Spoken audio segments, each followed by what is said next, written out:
Jesus Christ. Crystal Palace win the FA Cup. That has just made my day. We all love an underdog story, and I think that the majority of the UK wanted Palace face it. I mean, not the London clubs, but overall, you love an underdog story, and this is what the FA Cup's about. Fair play, Palace.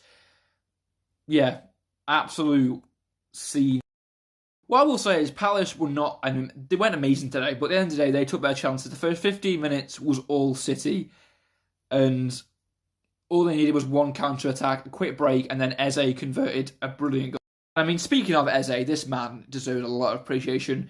He's been such an underrated player, in my opinion, in England, and that is particularly because of, obviously, the fact he plays for Palace, a club that aren't achieving that much, but today's his day. Fair play, Eberechi. I think going forward now, this man's going to be key for England in the future tournaments and just in general in the friendlies.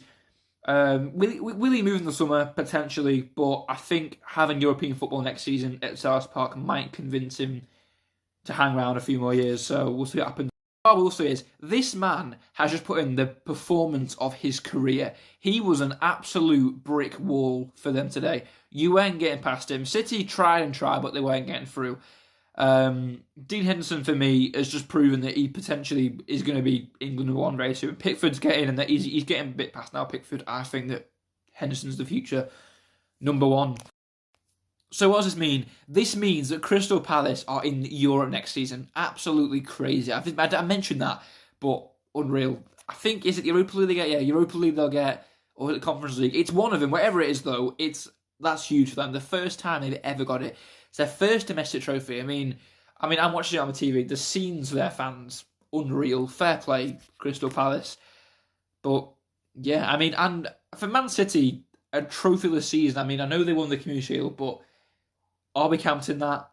I'm not. I don't think you can really count the Community Shield as a major trophy. So it's a trophyless season for Man City.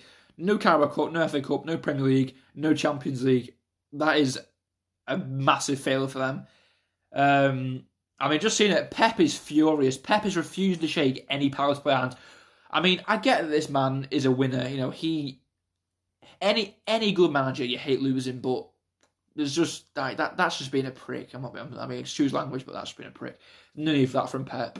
So yeah, sore loser, but yeah, amazing scenes for Palace. I've gone on a bit here, but honestly, this is what football is about. The upsets, and this is just a great example of one.